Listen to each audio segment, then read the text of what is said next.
Hi, this is Roger Moore, and you're listening to James Bond Radio. Hello, and welcome to James Bond Radio, episode number 132, Bond 25 News Roundup. My name is Tom Sears, and I'm joined by none other than the wanderer who has returned after his 4-month break, Mr. Chris Wright. How you doing, my brother? Hello, Mr. Tom Sears. I've missed you, my friend. I've missed you too, man. It's been too long. What have you been doing? It has. Well, it feels so good to be back, but I've been doing a fair few interesting little things. I had that little mission to try and do the old social network blackout, which I'll tell you about in a minute. That was partially sort of successful, partially non-successful. Right. I've also been trying to sort out some really interesting JBL missions for next year. Ooh, and lovely. I mean really interesting missions for next year. So yeah, more news on that to follow. Beautiful stuff. Now, yes. How was it? Because ultimately, we always say about JBR, don't we? That it's the fan valve that, you know, most Bond fans go through their lives being solitary figures that they need to talk about Bond and they don't have a person in their life that can really understand it. And JBR for you and I is that valve that we can sort of unleash over each other every couple of weeks. Hey. And you've not had that for the last 4 months. So how have you managed? No, it's been, I tell you what, the first couple of weeks, it was almost like, oh, this is all right. I think I'm going to be able to handle it. Yeah, I haven't had therapy for a while now. Yeah. But then it kind of hit home a little bit. And I was like, oh, something's not quite right. But you know what? I've made it up by watching quite a few Bond films with my niece and nephew. Very nice. And it's so good because obviously I hadn't seen them before. So we've watched Moonraker, we watched Spy, we've watched Man with a Golden Gun, Wicked. we watched On Her Majesty's Secret Service and You Only Live Twice. And they are digging it, man. Absolutely digging it. So that's been really cool. Wicked, man. Yeah. Setting the future generations up as you should. Now, obviously, the timing's pretty good, isn't it? Because we've had some quite solid Bond 25 news coming out recently over the last week or so. So that's good. The machine is starting to roll, which means obviously the JBR machine needs to roll somewhat to keep up with that. Because for me, that was in the run up to Spectre. That was absolutely my favourite experience of coming up to a new Bond film in my whole life, because it was the first time it had really happened when JBR was around, because we started this in 2013, didn't we? So we missed Skyfall, and then Spectre was the first one, and we were doing all the coverage and stuff. So this is an exciting, magical time, because this is where it all starts. And then for every other week now, there's going to be a new little tidbit of news. Now we know the director. We're going to have little casting things. We're going to get the villain. We're going to all that stuff, and then we're going to get the press conference where the name of the film is going to be released. And it's going to be, mate, I'm getting little tingles just thinking about it. I know. Like last time it was immense. And I think it's, well, like you said, it's started now. And it's been such a long time coming, hasn't it? I know everyone that's listening has been like, well, 4 years is such a long time in between films. And just getting the official word as well, because there's been quite a bit of talk about certain things. But now we've got so many things to talk about. It's obviously we've got official release date for the UK now, obviously director and everything. And it's just going to be good. And we so have to do like the live stream again when we get the sort of title and all that. It has to be done. 100%. So we thought as the Bond machine is going to start cranking, that we should start cranking the JBR machine as well. So the big news announcement of the day is JBR going back to weekly. How about that? What? Weekly? However are we going to manage that in our lives, Tom? Absolutely. I don't know, Chris. We're going to. What I'm thinking, the new headphones that you've got there, those two gigantic buckets on either side of your head, good purchase, because that's going to make things easier, I guess. But we're going to be coming in your ears every Friday. I know I've done that joke before, but I like it too much. It's too much. It's too good. You know what? I've been going for the old Moonraker look. I think that's what it is. I need to get a nice yellow Moonraker top to go with my tin cans. Save the ear holes. That's what it is. Save the old ear canals from torturous earbuds. Yeah, absolutely. Or something like that. Indeed. Yeah. I must say, man, so for anybody that has just sort of joined us in recent weeks or months, Chris obviously had a bit of a social media blackout and an internet blackout as a little experiment back in February, I think it was, wasn't it? Yeah. So right, we did the 4th birthday episode, and then you had your little break and stuff. So if you have no idea what we're talking about, this is obviously Chris's first episode back after that break. But we've been holding the fort with Dan Gale doing the JBR Book Club and John Williams doing the Music of Bond. We kind of ramped up those and did those a bit more often than we usually do, which is cool. But I mean, it could have gone so terribly wrong, couldn't it, Chris? Leaving a boy like me unattended with John and Dan. I mean, good God. Can you imagine? I did hear that certain things went down, which, I wasn't too pleased about, but, it's okay. I'm happy with that now. You got to let loose. This is a free relationship to a certain extent. Absolutely, man. I could have ended up like a Vatican choir boy, but it was all right. It was all right in the end. We managed. It was all good. Yeah. I must say though, I've obviously been keeping my fill with all the music episodes and the audiobooks, and have been so good, man. I've been really enjoying it. It's been nice to almost take that back seat and just listen to it without it's been, in fact, I had a bath, really nice long bubble bath, listening to you and Mr. Gale talking Spy the other day. And it was like, oh man, absolutely loving it. I should have just had my glass of Bollinger and I would have been, all set. And a buxom lady as well. That would have just topped it all off. Absolutely. Tickling her, Tchaikovsky. But there we are. Indeed. You mentioned JBR meetups just there. Now, in recent weeks, I did a little JBR meetup in LA. I was over there briefly. Shout out to the JBR LA crew. We went up to visit. Now, it sounds a little bit morbid, but it was actually really nice. We went up to Matthew Chernov, God bless him. He kind of put the meetup together, and we went up to visit Cubby's grave. Up in the cemetery up in the hills there, and it's one of those cemeteries where there's like loads of super famous people in there, and we just sort of had a wander, and he's very knowledgeable with kind of where everybody is and some stories and stuff. So it was me, John, Matt Chanov, and Ryan. I don't know whether Ryan. You need to tell me how to say your last name. Is it Capaci or Capaci or something? I'm not quite sure how to pronounce it, but Ryan was there anyway. And we had a little wander through the gravestones, and it was quite interesting because you're wandering around, you see these sort of famous names in there, like Bill Paxton was in there, and it's like, whoa, that's kind of quite shocking. And Lemmy from Motorhead was in there. There were two sort of like what would recent you say? additions. Yeah, indeed. There were two like rockers all dressed in black, like listening to Motorhead on their iPods by his grave and stuff, which was quite funny. Was it really? Yeah. Wow. But as you walk through, and then you round the corner, and there's Cubby's grave, and it has to be said, he's got like the big boy grave, like it's the one that makes you go whoa, like it's pretty impressive. It's definitely one of those that makes you kind of. I saw the picture that you guys put up, and it looked very impressive. Yeah, like it's just it's just huge, isn't it? I suppose Cubby was a big man, but his grave really does resemble his sort of largesse in terms of his personality and everything, not just his physical size. Yeah, absolutely. So so Matt put some flowers on his grave, and then we had a little wander around. Telly Savalas was there also. Telly Savalas was there. Yeah, he was there. He was just nice. up the road, rocking out, and so we went to visit Blofeld, put some flowers down for him. Princess Leia and her mum were up there, Carrie Fisher and Debbie Reynolds are up there as well. It's quite a weird experience sort of walking around there and being like, damn it, these sort of icons of screen and stuff, and something like Cubby, who's like such a big figure for us as Bond fans. It's like, wow, that's like actually where he is, kind of thing. It was quite a strange experience. Yeah.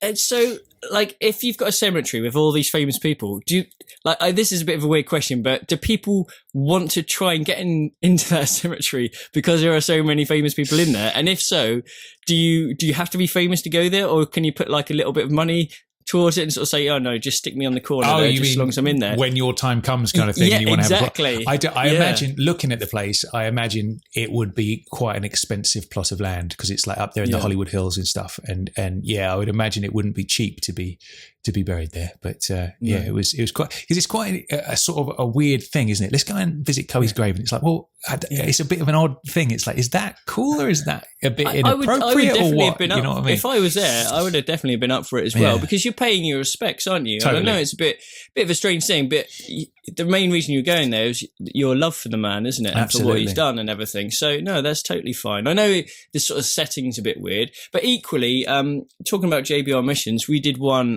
during my sort of mission away, Operation Goldeneye. Brian Dobson set up this wicked trip along with Hugh and Mark Ashby as well. Basically, it was all around Kent, so it was all Fleming-based, and we got to the Royal Cinqueport Golf Club, which Fleming was a member of. Not the Royal St George, which is also, but another one which is just down the road.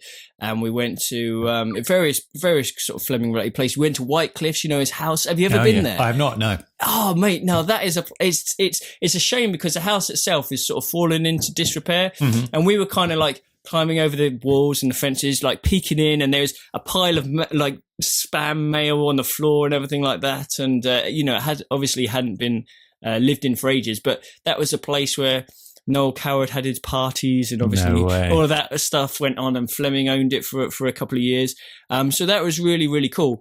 But we also, we visited a few sort of country houses and stuff, but we went past a hotel, what am I talking about? We went past a hospital where Fleming actually passed away. Oh, no way. So again, it was a bit of a weird thing where we went into the car park and we were like, well, there's not much we can do. But this is, the wing or whatever of the hospital where Fleming actually passed away, where he had his heart attack. Yeah. And Mark Ashby had actually worked at that hospital, so that was quite interesting as well. So we did a little loop around there, but it's that same sort of feeling where it's a bit of a strange reason because you go there, but you're still kind of paying your respects at the same time. It's a funny one, isn't it? Because at the same time, it's kind of like it's somebody who's a hero of yours and like an icon. It's obviously neither of us ever got to meet Cubby or anything like that, so he still had that sort of mystical feel about him. And then you in the back of your mind, you're like, am I one of those crazy fans that like shows up on somebody's doorstep? Do you know what I mean? It is that sort of feeling. But like you say, ultimately it's, it just kind of humanizes them a bit, I suppose, doesn't it? When you get there and you're like, whoa, that's like, they're just everyday people like you and I at the end of the day. But that's cool. That looked like a cool trip, man. I think Brian surpassed himself with that one, didn't he? God bless him. Yeah, absolutely. And we had a good amount of numbers as well. I think we had 25, 30 people at some point. And also we had a Q&A with Andrew Lysett, Fleming's biographer, which was really, really cool. So he had a good old chat with us. And on the next day we went to see Cue the Music perform as well, which is obviously always a lot of laughs. Very nice. They were superb as well. So happy days. Good stuff, man. Excellent. Now today is a double whammy special day. Not only is it the return of Chris Wright to James Bond Radio, it is June the 1st, which means it is the release date of the 007 Diaries, filming Live and Let Die, which, if you're not aware, is quite a unique little thing, I suppose you would call it, which is obviously Sir Roger keeping a diary during the filming of his first Bond film and sort of recording that whole experience. Now, it originally came out donkeys years ago. There it is. There's your old school copy there. And it is being re-released today with an updated kind of foreword and all that kind of stuff. A new edition, basically. So first things first, JBR listeners, just press pause. On to Amazon, get yourself a copy right now, or your local independent bookshop if you're that way inclined. Go and grab yourself a copy of the 007 Diaries, filming Live and Let Die by Roger Moore, obviously. And A, it'll be a good one to add to your collection. B, it supports the great man, and C, it's Bond, so you need to get involved. Absolutely. Now, and D is absolutely brilliant read as well. That's true. I'm glad you mentioned that. Yeah, good stuff. Now, yes, absolutely. Luckily, I managed to jump on a call with good old Gareth Owen earlier this week. If you don't know, Gareth is the kind of Sir Roger Moore's main man over the years. He was the dude that kind of co-wrote Roger's books and the guy on stage with Sir Roger when he would do his live shows and sort of interviewing him and doing the Q&A and all that kind of stuff.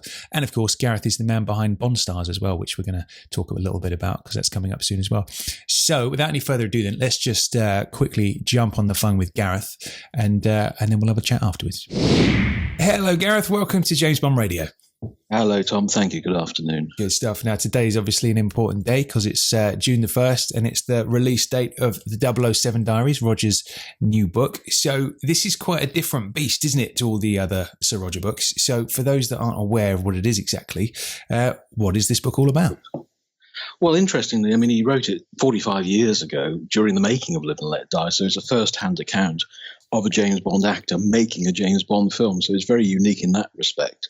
And I think he was really told to tell it as it is, because I think at times he's quite critical of some of the decisions that were made, and even pokes a little bit of fun at the producer, particularly Harry Saltzman, I think, born out of frustration. So he didn't hold back. I think he was very honest, and it's a sort of very honest, frank account, so very unique. Yeah, absolutely. So this is such a unique thing, isn't it? Like you say, it's kind of, this is the only diary of somebody who's playing Bond and making a film at that time.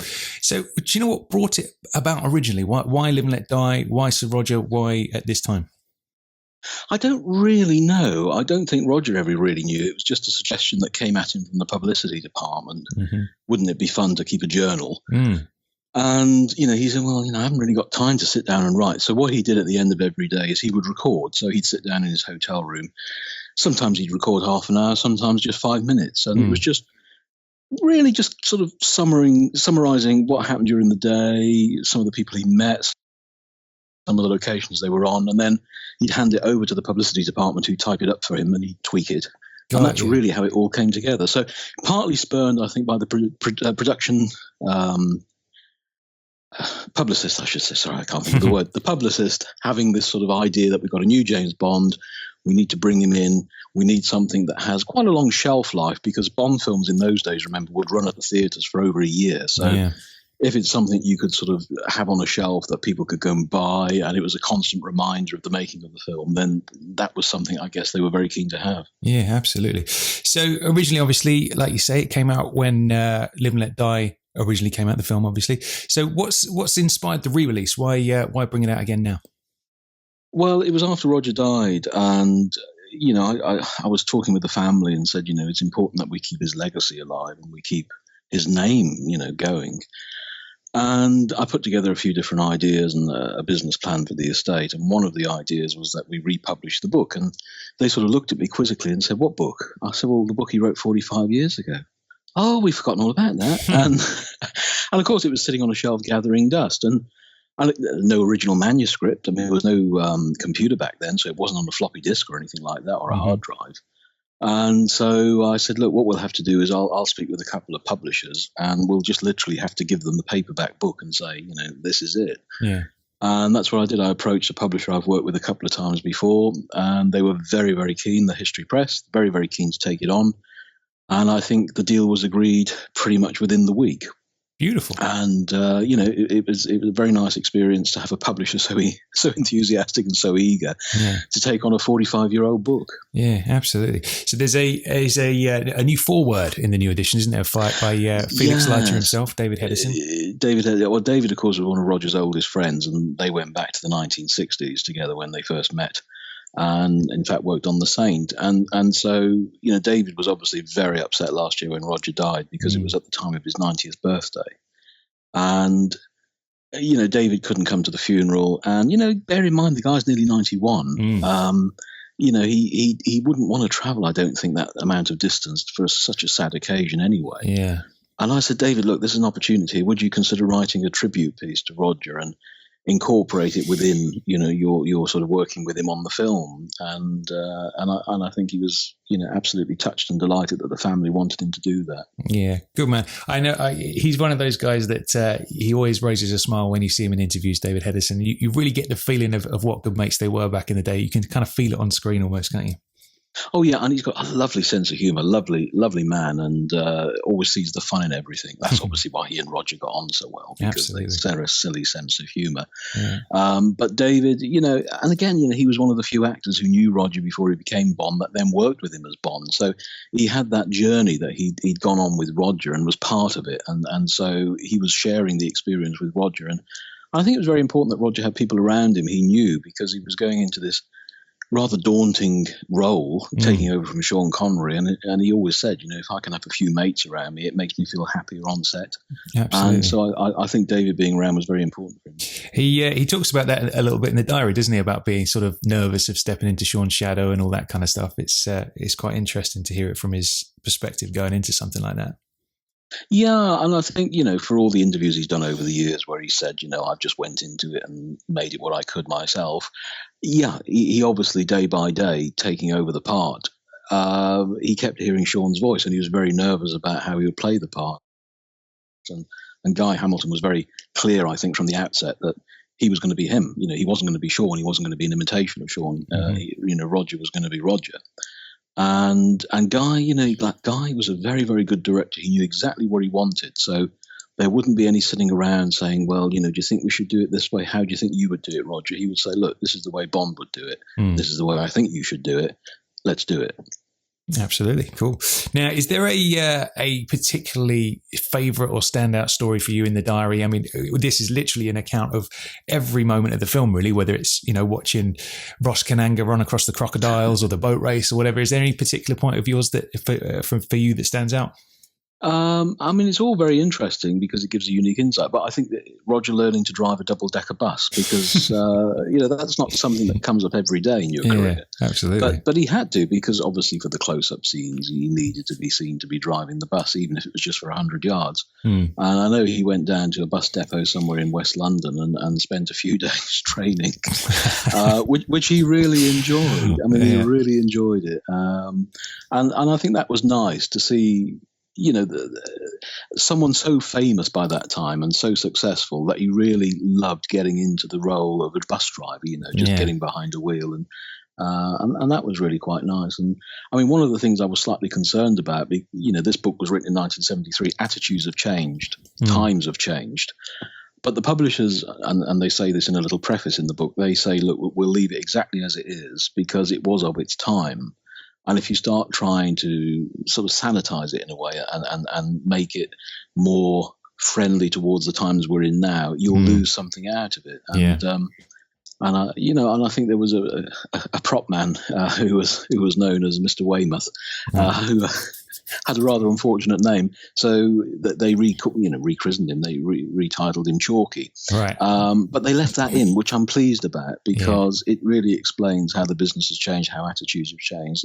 But it was all harmless. There wasn't any nastiness involved there. It was just a nickname that was given to him. Yeah, absolutely. That's a kind of a subject that comes up in the book as well. Obviously, Live and Let Die was a lot of tensions at the time, and the subject matter of the film coming up and all that kind of stuff. It is quite an interesting look at a period of history, isn't it, where you can look at and see what was kind of going on at the time and attitudes, like you say. That's super interesting. So is there any other diaries in the vault somewhere, do you think, or was this truly a one-off thing? I wish it was a one-off. It's a shame they didn't do more, but I don't know whether there was a slight element of the producers being a bit tetchy about him being warts and all in his account. Right. Because I'm sure you know that these days Eon like to be in close control over everything that goes out because it's a product that they're very protective of. Yeah. And I mean, whilst Roger didn't mean any harm, he did poke fun at the producers occasionally, and sometimes they can be a little sensitive about these things. I don't know, but no, I think it's a unique book in terms of Bond, and it's a unique book in terms of the film industry. There can't be many actors who sat down and actually written a diary of the account of making a film. Yeah, I just wish he'd done another one, really, or recorded other notes, but. As he says, when you're Bond and you're dashing from here to there and everywhere else, you haven't got time to think, let alone sit down and write a diary every night. Absolutely. I can imagine it would be super, super time intensive in addition to making the whole film itself. So obviously we've got Bond Stars coming up later this month, and that's in itself is a celebration of Live and Let Die. What have you got in store for us? Well, again, at Pinewood, lovely day at Pinewood, June the 24th. It's going to be to launch the book, and there'll be a book signing with some cast and crew members. We'll show the film in 4K. A couple of other little surprises and treats along the way. And hopefully, if the weather's kind, we'll be having a lovely barbecue in the Pinewood Gardens. And just reminiscing amongst friends and familiar surroundings. Lovely stuff. That sounds great. I'll be there, so I'm very much looking forward to that. It's always a good time. So final question then. You were at the Cannes Film Festival this year, weren't you? Have you got any recommendations for us? Any future classics that you spied out there? I can probably tell you a few to avoid. Gosh, it was tricky this year. It was a strange festival in so much it was quite political, and it was the Me Too movement. It was Netflix and Amazon deciding not to go because they don't like the fact that they can't premiere their films on their own platforms for 3 years if they screen in a French cinema. Wow. So that doesn't work for them. And of course, the loss of Harvey Weinstein, a horrible man as he is, but he did bring a lot of glitz and glamour to the Croisette. And this year, I think it was slightly missing. There were no big names, no big American films as such. I know we had Star Wars there, the solo film, out of competition. But my favourite film that I saw in competition was the blaxploitation cop drama Black Klansman, which is Spike Lee. And that actually won the second prize, the Grand Prix. And it's a very good film. It will get a very wide release, I think. And it's a true story about a black policeman who infiltrates the Ku Klux Klan and becomes a chapter president. Interesting. Wow. Yes. I never saw that one coming. Yeah, interesting. Cool stuff. So just a reminder to everybody, then the 007 Diaries is out today, June 1st. Where can they get it, Gareth? The old saying, all good bookshops and online, of course. It's a lovely hardback edition. There aren't too many of them printed. There's just a few thousand printed. Okay. So when it's gone, it's gone. So do grab them when you can. All right, all the more reason to grab a copy today. Where can everybody keep up with Bond Stars and all the goings on with that stuff? You can sort of check us out on our social media, on Twitter, on Facebook, and of course join our mailing list, bondstars.com, and you'll hear about events. We're going to do another event later in the year, which is partly Bond related, but partly not. But we'll reveal all very soon on that one. All right, good stuff. So obviously, if you want to be at the forefront of that, join the mailing list and follow Bond Stars on social media, and you can be kept up to date on that. Oh, and then Gareth, thanks for your time today, buddy. Really appreciate it. Thanks, Tom. Cool. Take care, mate. Bye-bye.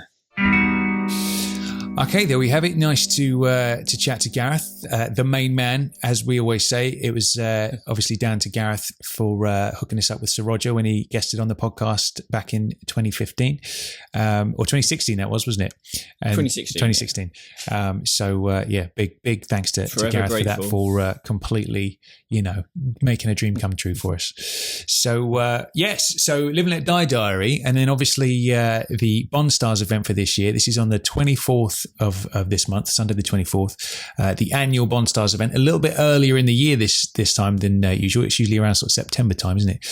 But that as well is a big celebration of Live and Let Die. I'm very excited about it. Are you excited about that, Chris?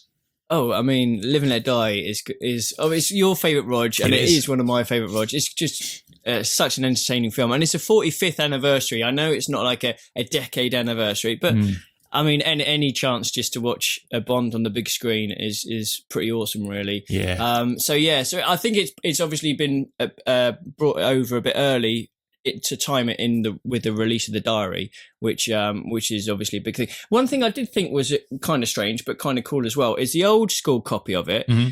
It's the same picture as the new one, but it's been flipped. So it's over, which I noticed, which I'm not sure why that is, but it's still quite cool. Yeah, I'm just looking at it on Amazon. Yeah. His gun's on the other side. Isn't that funny? Yeah. I wonder why that happened. Yeah, I'm not sure why, but that's also pretty cool. But yeah, I mean, Bond Stars, and what is really cool about that is the amount of JBR people who are going to be there in attendance. I know at least half a dozen, if not more, who are going to be there. So I think it's going to be... Yeah, a cracking event as always. That sounds like a good time, doesn't it? So talking about old Brian Dobson setting up the GoldenEye meetup, has to be said. Big shout out for Brian for doing his Big Chief Studios interview while you were away in a little break there. He's made me realise that I need those action figures in my life. Is that what you call those action figures? They're not really action figures, are they? They're kind of like collector's items. Yeah, you can call them what you want. Yeah, really, I think. But I think there's a certain class of person which perhaps wouldn't want you to call them action figures. Maybe that's true. Yeah. But I listened to that episode with great interest, and that's a world I've not really delved into before. And then I was like, I'm just going to have a little pop on their website and have a little look, see what they've got going on. And obviously, you've probably seen the Goldfinger ones floating around the internet that they've done with Goldfinger, Bond, and Odd Job, and all that kind of stuff. But I've got my eye on the upcoming Live and Let Die collection. There's Bond in his black turtleneck with his shoulder holster. And I thought I'll get that because that is the business. That look. I'm going to have that. I'll stick him on my desk or whatever. And then I'm looking at. I'm like, well, if I'm going to Baron get Bond, Samedi looks so good. I'm like, well, maybe if I get Bond, maybe I need Baron Samedi as well. And then I'm like, well, if I get Baron Samedi as well, it would be a shame not to get Solitaire. So that's like 600 quid's worth of damage right there for the three of them. But I've pre-ordered them, and I'm just, I'm going to do it because I just. You know what you need now, though? Go on. It is a man cave to put them in, like your Bond man cave or whatever. I do need a man cave, don't I? Yeah. Yeah, it's got to be done. Yeah. At some point, I think it's got to be done. Everyone should have their own Bond man cave. Indeed. Now, I'm just looking through the notes for today's episode, Chris, and I see a little thing that says Chris's question for Tom. Now, I'm wondering what that's all about. I'm feeling a little bit nervous. Okay, so now this, I don't know if it was part of a dream or if it's just something that cropped into my head. Let's not call it a dream because I don't remember it lucidly enough. Right. But basically, my question for you is, Tom, you are lying on a beach and you see Barbara Broccoli wandering past, walking down the sand. Now, you're not going to pass up on this opportunity, okay? Right. There is Barbara Broccoli, okay? You know, co-owner of Eon and obviously working on Bond and everything. So you're like, right, give a quick flex of your pecs and stuff, and then you go jogging up to her and go, Barbara, hi, it's Tom, how you doing and stuff. You strike up a bit of a rapport. She likes to cut your jib. She's like, oh, all right, yep, I like this guy. And you get chatting, and she basically tells you that, like us, she has a little release valve, but it's a lot harder for her because she has to keep things secret, obviously. Right. She can't let the papers know anything like this. But you get on so well that she sort of ends up chatting to you about Bond 25, letting you hear little nuggets that no one outside of Ian knows about. Yeah. So people, our sort of fan community wouldn't hear it for like 5 months, but here you are getting that information firsthand of Barbara Broccoli. Okay. Yeah. So you have your drinks, everything goes well. She flies back to LA, but keeps in touch with you and gives you weekly updates. Okay. You've given this a lot of thought, haven't you? Go ahead. Of how things are going with Bond 25. But the proviso is you're not allowed to tell anyone whatsoever. Okay.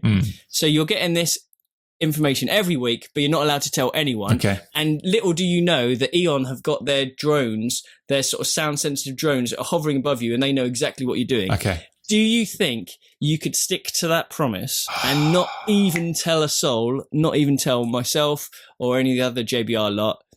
Or do you think you'd be able to keep that promise and not say anything until the film is released? That is a tricky one. I tell you what, though, I would be in a quandary.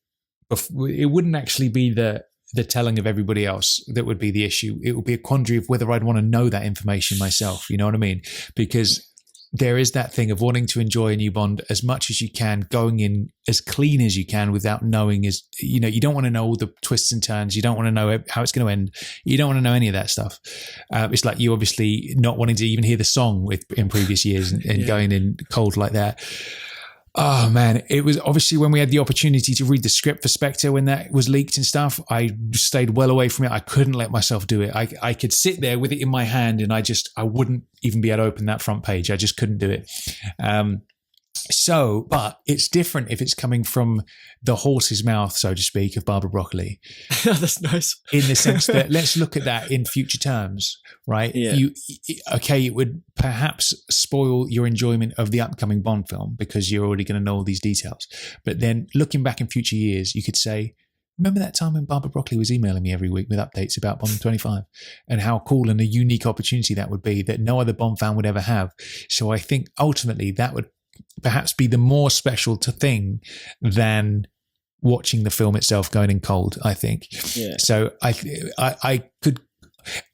suppose the only thing would be that what I'd have trouble with, like when one of the sort of secondary trailers for Spectre came out and you weren't watching it, and maybe it was the very first teaser, whichever one it was. I think it was the first teaser you refused to watch, and there is Blofeld sitting in shadow at his big meeting room table. Welcome, James. It's been a long time. Finally, here we are.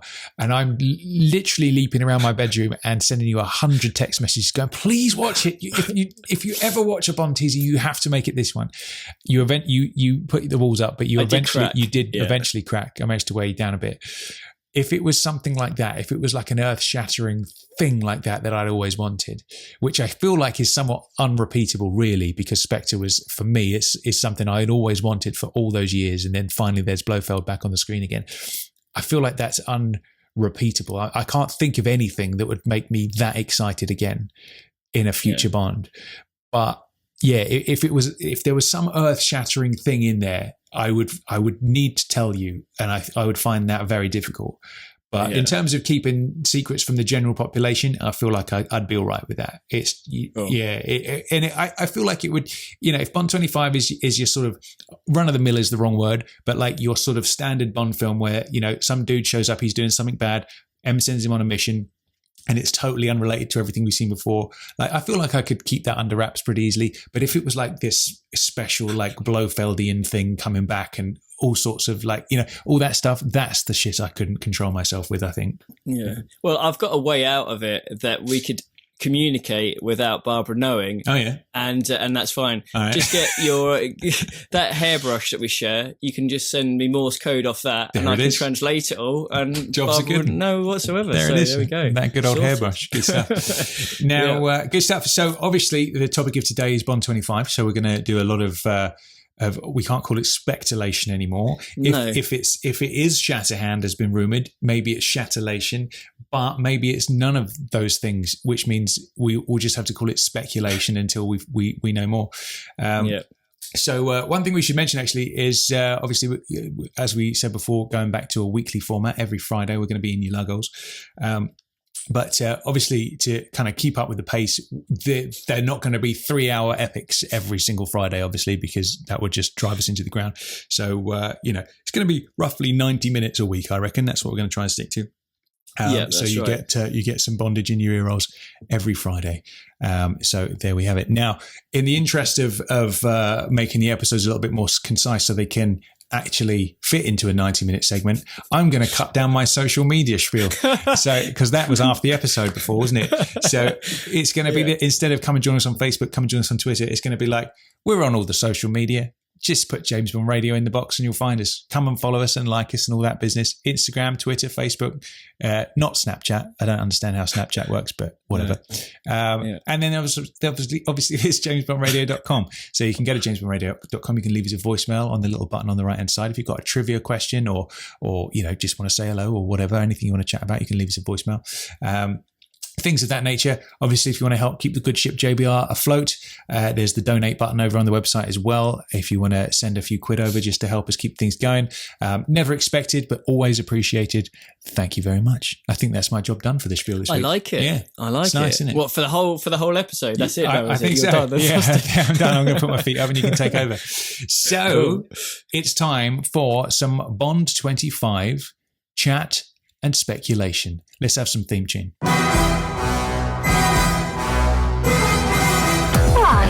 My name's Bond.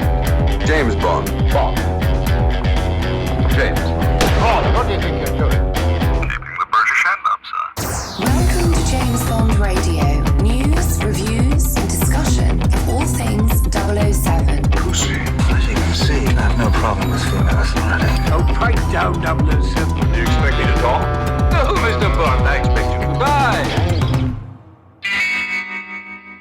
Okay. Bond 25 chat. Chris, fill me in. What's been happening? What's the latest bit of news? Okay, so now I'm so excited that we've actually had some proper hardcore information. Now, the first thing, which is great, is we've got an official release date for the UK. So obviously the US had theirs confirmed, well, it's a good couple of months ago now, wasn't it? Which was the 8th of November, Friday the 8th of November. But the UK, it's going to be 2 weeks to the day before that. So the UK release, which I'm sure is in everyone's diary at the moment, is the 25th of October, 2019. Tom, what are you going to be doing on the night of October the 25th? 2019. Well, I'm hoping against hope we manage to pull something out of the bag. And hopefully on that evening we will be standing outside the Royal Albert Hall, or actually standing outside, front row seat next to Danny Boy in the Albert Hall. I'm sure that's a guarantee. That would hopefully, obviously nothing's guaranteed, but you never know. So hopefully, hopefully something comes out of the bag. But yes, obviously we managed to get to the Spectre premiere thanks to good old Rory Cooper last time. He managed to hook us up with tickets, and the three of us went in and enjoyed that together. What a wonderful experience. And then so if we can repeat that same kind of experience next time, that would be wonderful. If not, I'm sure we'll be standing outside on the red carpet waving flags and going crazy. Exactly. I mean, I think just to be there on the night and seeing everyone rock up and everything like that, and just being next to the red carpet, I think that's something I wouldn't want to miss. Like, even if we can't get inside, that is still a really cool sort of thing to experience. There's a lot going on, isn't there? There's lots, there's lots of Bond fans in London and stuff for the event or whatever. And I remember as we were walking up the street, approaching the Albert Hall.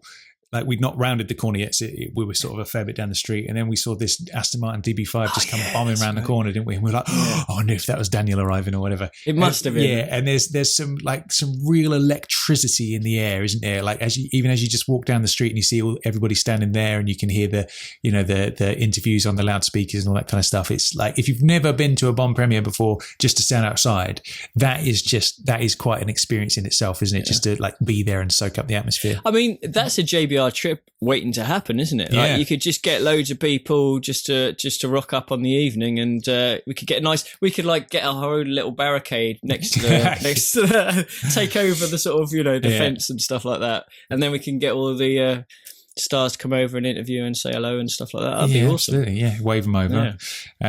So that's what I'm hoping we'll be doing on the 25th. Now, I feel like that was more or less exactly the same time that Spectre came out in the UK, wasn't it? Would you remember what the release date of Spectre was? I think it was October.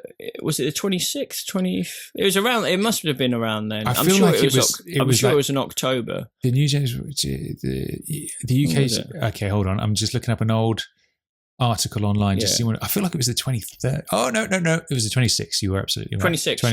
So 1 day's difference. So absolutely cool stuff, man. So there's the release date. Now we also have the date of them starting production, don't we? Which is the 3rd of December at Pinewood Studios. Now, again, that was more or less the same time with Spectre, wasn't it? I think it might have been the 6th of December. That was the date that was knocking around in my mind when they had the big press conference. And I was watching online from Thailand and freaking out when they announced Spectre. And we had a sort of like online meetup, didn't we? We kind of had the live stream posted on our page on the website, and everybody was in the sort of like chat box, the comments area beneath, kind of chatting and getting excited. So I'm sure we'll repeat that experience again, because that was pretty cool. But Monday, the 3rd of December. So I would imagine because they literally last time, didn't they? They were like, they did the press conference and they're like, right, we're off to start shooting now. And they literally started that day. So it's, I would imagine if they've said the official start with production is the 3rd, that's when we can probably expect the press conference as well as on that same day, or very, very close to that, maybe the 1st or 2nd. But it's a Monday, 3rd of December. I feel like that's the start to the week where it'll all kick off and we'll get some news. Definitely, yeah. And I think the reason, I know some people have sort of mentioned, well, isn't that a really short sort of filming time that they've allowed? 10 months isn't a huge amount of time. But there's a couple of things you got to think about this. I think Tomorrow Never Dies only had something like 8 months, which I know, or maybe even less, I'm not sure, but it was quite a rushed, a sort of a hurried thing. Yeah. And Spectre, I think Spectre might have only had 10 months as well. But the thing is... Well, yeah, it must be exactly the same, because Spectre was definitely the early December. It was like first week of December when they announced it, and then it was out the day after this one's coming out, so on October 26th. So it's the same window as Spectre got.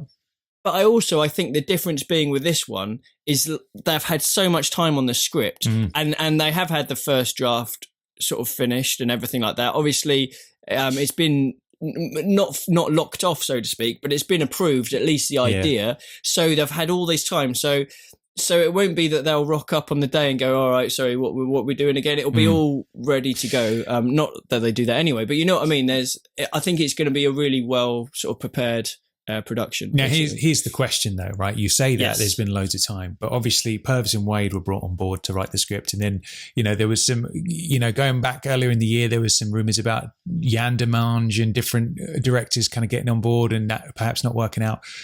And then Danny Boyle is the rumor, and he says, if my man John Hodge, we've got this idea. If that gives the green light, then I'll definitely be directing. If not, then I won't be, kind of thing. So that tells me that there was definitely a Purvis and Wade script that had already been finished, had already been given the green light, and that was going to be Bond 25. But then old Danny Boyle steps in, and then that script is obviously on the shelf now. Do you know what? I wonder if, obviously the main news being that Danny Boyle has been confirmed as director, which is absolutely fantastic. We'll talk about that in a second. Yeah. I wonder if Danny Boyle actually read the Purvis Wade script and sort of like I don't really want to go in this direction. I want to take something else. Or the thing is, I've heard that he had the idea, or John Hodge and him had the idea going back to the Olympics when he did the Olympics. So I think that idea has been there or thereabouts for a long time. And obviously he mentioned back in March that they'd pretty much been working on this idea, which if, Eon liked, then they'll take it forward. So I think the seed of the idea has actually been there or thereabouts for quite a while. Which brings up... Yeah, I wonder if there are any hints in that Olympic short that he made that might have sprouted we'll get the creed in it. Because hold on a minute. There's the whole rumour. There's a rumour going around that the things we've heard so far, the word on the street, take it with a pinch of salt, obviously, is that the next villain will be female. So maybe the next villain will be Her Majesty herself. Who knows? Who knows? And that there's going to be a young... Or Blofeld in drag as Her Majesty. Indeed, who knows? And then the other thing is that there's going to be a young female MI6 agent that Bond is mentoring. So maybe we'll all need to go and watch the 2012 Olympics kind of Bond movie again and just see if there's anything in there that might have a little, might have sparked off the idea for Danny Boyle for Bond 25. Yeah. That'd be, it's worth doing, I think, and it's cracking as well. So, go on then, what's your opinion on Danny Boyle? Because I remember loads of people have been talking about directors, and his name had been banded about a little bit early on, but then when those other three names came in, obviously no one had thought he was in the running. But I'm really chuffed for it. I think he will get it, I think he really will get it. Yeah, I mean, I tell you what I do like. I like the fact that he's a big name director, isn't he? It's not sort of just some random dude that they've just rocked up. It's like they're sticking with that pattern. Oscar-winning director. So they're sticking with the big names, which I think is a good move. It's a strong move. As a Bond director, he doesn't leap out as somebody that I would immediately say, oh yeah, he'd be perfect for Bond, simply because I've not seen him do anything remotely Bond-like ever. Right. So right. I just don't really know what to say to that. I'm like, do you think he'd do a good job? And I'm like, well, okay, let me base it on what I have seen. So the films of his I've seen, Slumdog Millionaire, obviously, really enjoyed that, loved that. Brilliant. 127 hours. I thought, how on earth do you make a film where some dude just sits in the same spot for 2 hours? Interesting.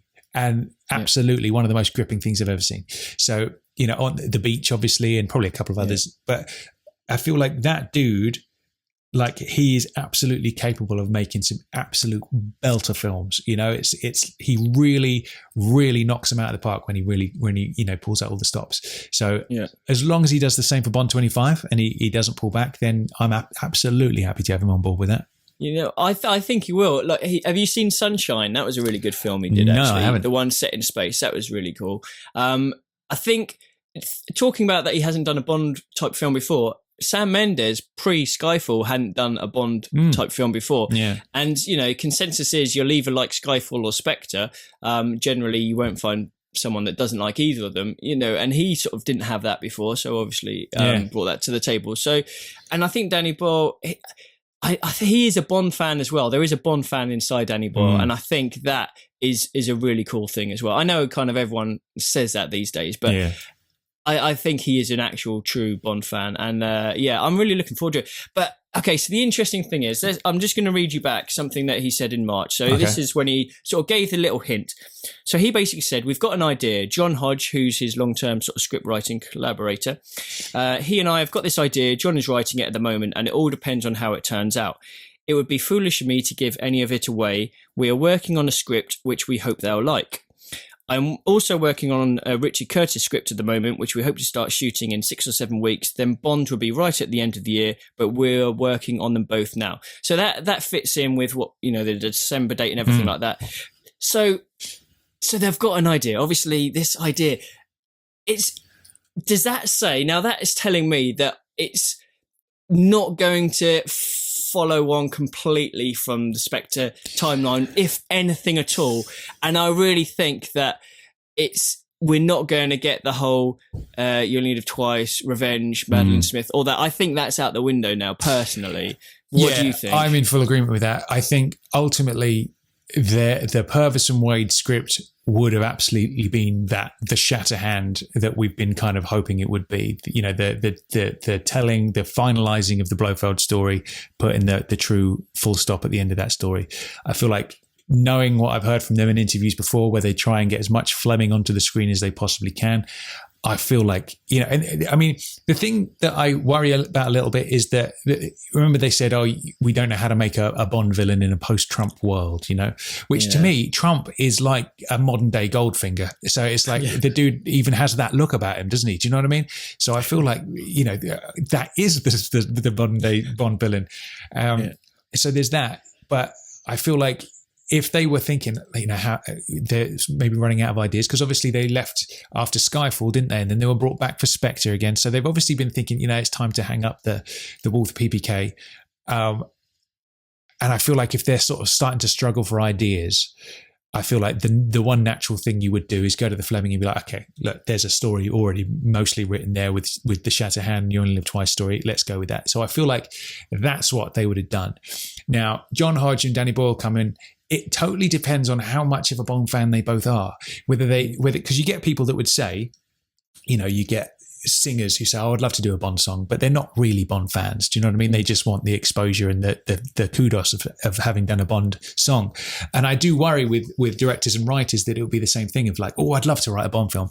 But then do you really get Bond inside and out on the level that we need you to as Bond fans? Do you know what I mean? That's my worry. Have you seen Trainspotting? I have many years ago, but I can only remember sort of a few there are key bits. so like lots of Bond references. They talk about Connery, they talk about Bond. Oh, Johnny Lee Miller, who's in it, is Bernard Lee's grandson. Is he really? Yeah, I he's never Bernard knew that. Lee's grandson. Is he really? And Shit! I've learned something today. And and his character is like a Bond fan in Trainspotting, and he's always quoting Connery in it and stuff like that. So. And John Hodge wrote Trainspotting, and obviously Boyle directed it. And there's definitely Bond fans in both of them. Oh, well. Definitely. Okay, then. That's put my worries to rest somewhat there, because what I love about Charlie Higson with his Young Bond books is he basically created a subgenre of Bond in those Young Bond books. And he is such, he's a deep fan like we are, where it's flowing through his veins, because he'd always try and put a Fleming reference or a Bond reference in everything he ever did, whether that was The Far Show or anything he was working on. There was always some little sliver of Bond in, which is exactly what you and I would do if we were creating TV shows. 100%. You know what I mean? So that pleases me then. I'm going to have to rewatch Trainspotting now. That's going to be my mission number one after we finish recording this podcast, because I want to see all those references. All right, wicked. I'm happy with that then. All right. So the other interesting thing is, if Purvis and Wade had this finished, Shatterhand script or whatever, they've given it to Barbara and Michael, and Barbara and Michael read it. Had they gone, no, this isn't good enough, or have they gone, oh yeah, no, this seems like the natural path for the next Bond film to take?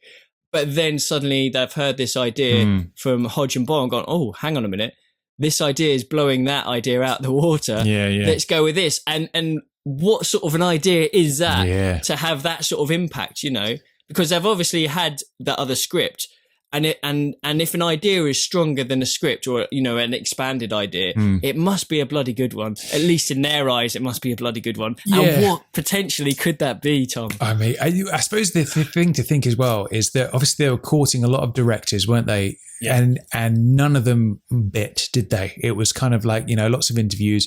And you do wonder whether that's because which side of the coin that fell on, in the sense that maybe those directors' vision didn't match up with what Eon wanted, or maybe it was the other way around, and Eon had this script and this vision for what Burn 25 would be, and none of those directors were interested. And it's like, okay, well, what do we do? Do we sort of try and just hire someone who's kind of like 80% into the idea, or what? Danny Boyle comes along with something brand new, and it's like, maybe that's just what lit the fire under the whole thing, because ultimately that's the main piece of the ingredient, isn't it? It's like once the director is confirmed, it's like, okay, the whole show starts rolling, doesn't it? So maybe that was it. Maybe he just came up with a belter of an idea. And there is the Spectre at our shoulders, Chris, which is the fact that Spectre very much divided opinion, didn't it? At the end of the day, Definitely. it divided opinion. It was very successful, over 800 million, wasn't it? It was like, by no means is that any kind of failure, but it definitely divided opinion. So my gut feeling is there's going to be no Blofeld references. There's going to be no Spectre references. My gut feeling is this is going to be something completely different tangent. That whole thread will have ended with Spectre, and this is going to be something unique and very different. And I tell you what I am really excited about here is that we've got some real fresh blood on our hands. Yeah. Do you know what I mean? It's kind of like, especially with those comments from Purvis and Wade saying that, they don't know how to do it. And I'm like, shit, maybe they are running out of ideas now. Yeah, you don't say stuff like that, do you? Nah. Unless it's obviously true, in which case then you have to move on. If you've admitted that you're not feeling it within yourself, then you can't stay on because you're only going to do a half-assed job, aren't you? Yeah, completely. So, but yeah, this is it. So will there be any elements at all referencing back? I mean, will there be anything about Madeline, anything about Blofeld or Spectre? Hinks, because there's that whole thing, there was that picture of Dave Bautista that put up with his Spectre thing. Well, does that mean that he could come back or not? I mean, or is it going to be so different? And the fact is, you'd think if it was a new Bond starting, fine, completely different. But as it's Daniel's last, and you had all that retconning stuff in the previous film, is this going to be a standalone and not reference any of them? And I know a lot of people, that is exactly what they're after. They want a mission where he doesn't go rogue, where it's its own standalone mission, and it's got nothing to do with all this and stuff like that. So it's going to be interesting. It is going to be interesting to see how it develops. I feel like that's the unique thing about Daniel's Bond, is that all of those films are now linked. So I feel like his last one, his fifth film, might be a bit odd if it is totally its own thing. You go back to Roger, obviously every film there is totally separate and there's no real callbacks to anything. Obviously the odd Majesty's reference and things here and there. Things like that, but they are their own thing. And that's kind of fine. And then obviously with Daniel, it's the first time really that's happened as a serialized Bond story going through.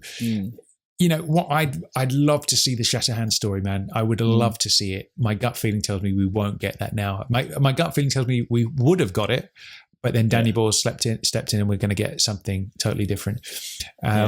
So one of the things from that rumor that we heard, and again, total pinch of salt, female villain who has a personal connection to Bond. So what does that mean exactly? I know a lot of people are getting very jaded with the whole personal, connection thing and the Bond's past and all that kind of stuff. So what are your thoughts on that? Well, to be honest, I actually agree with that. I'm feeling that sort of side of things is just, you see it with the whole Vesper storyline, absolutely amazing, perfect, brilliant. The level was just the right thing to do. Yeah. You get the parents thing in Skyfall, and I think that's pushing it a little bit for me, but it's still, it's there or thereabouts. But when it's going on rogue, he's just going off and doing his own thing. For me, it has happened a little bit too many times. Too much, yeah. A little bit too much. So, yeah, I mean, obviously, if the rumors about the main villain, because that's great. Obviously, we had Electra King, but it'd be nice to have another main female villain. Be interesting to see how they play that and everything. That side of things all sounds good, but I just want less of the almost. Okay. So say this female villain has a personal connection to Bond. Who is it going to be? I wrote a couple of silly things down. What did I put? Something like it could be May, his housekeeper's daughter, or something like that, or is just being absolutely stupid. Maybe Verity's back because he messed up her fencing club. You never know. I'd enjoy that one. That would be nice. Would you? Yeah. I tell you, go on. Give me your other silly choices. Okay, so let me have a look. I've got to try and find them first. Well, I tell you what. While you're doing do that. I've actually got a killer choice. That if it is this, will put a gigantic smile on my face, and I'll be honest, I will be fully aroused. What if that female villain is Monica Bellucci? Ooh, now I think this is something we mentioned before, didn't we? In previous podcasts, like going way back, how she's got the potential backstory to have that already, and I think that would be great. Do you know? I think she'd do a good job, but I would say out of all the different comments about Spectre, whether you loved or hated it, I'd say one of the unifying things was everybody was like, I wanted to see more of Monica Bellucci, you know? Yeah. And I feel like there is sufficient backstory there where Bond goes head to head with the woman whose husband he killed. I mean, that's some pretty like deep, well, not deep, that's the wrong word for it, but do you know what I mean? That's some pretty heavy kind of subject material, isn't it? That could potentially fuel Bond 25. And again, I think if Purvis and Wade had been on, that's another area that might have been explored. But with this has got to be a new idea. Yeah. Whatever it is, it's got to be a new unthinkable idea. Yeah. Is it that Bond's going to die? That's been rumoured a lot. Yeah. That's been rumoured everywhere. Oh yeah, Bond's going to die in this one. Daniel's last film, that's it. He's going to be put out. There'll be a new Bond afterwards and it'll start all over again. Maybe that's the massive idea. Maybe that is the massive idea. What's the thing that's never been done before? Is it the death of Bond? Yeah. I don't want to see the death of Bond. I don't want to see it. I'd get too upset. I know. It would be weird, wouldn't it? But I guess if they did it right, it would work, but it almost wouldn't work now because it's been rumoured so much. So if you see it on the screen, it's like the whole Star Trek, Wrath of Khan, who is it? Oh, it's Benedict Cumberbatch. No, it's not. Blofeld. No, it's not. It is. No, it's not. And it's kind of like, well, if Bond dies, I mean, it'll be interesting sort of path to take because obviously it hasn't been done. And I think if it's done well, it could still work, but it's just, everyone will be like, yeah, saw that one coming. Yeah, if there's one thing they're not that good at these days, and fair enough, because of how the world is, it's keeping those kinds of secrets. Do you know what I mean? So, yeah, I suppose at the end of the day, what I always thought was upsetting about the final Christopher Nolan Batman film was I feel like that would have been such a perfect way to go that Batman dies at the end. You know what I mean? Yeah. Like the way that happened. When I saw that happen on screen, I was like, oh man, they've done it. And then there's the statue of Batman and stuff. And I was like, that's such a brave and cool way to end it. I think that was amazing. And then there's the silly little bit at the end where he gives a little wink and everything's all right and happily ever after. And I'm like, oh, come on. You shouldn't have weaseled out of it. So if there is a way to end it on that note of like, it feels right to kill off Bond at the end, then I'd say, okay, go with it. But I can't imagine a single thing that would make that feel right. I don't think that's the way to go. No. Well, no, I don't know, but I just want to find out what the idea is. Yeah, just tell us the idea, Danny B. Come on, son. But then would that ruin it? You know, if it is this one major big twist thing, obviously, if you found out what it is, that's not a good thing. Yeah. But yeah, so would you want to see him just do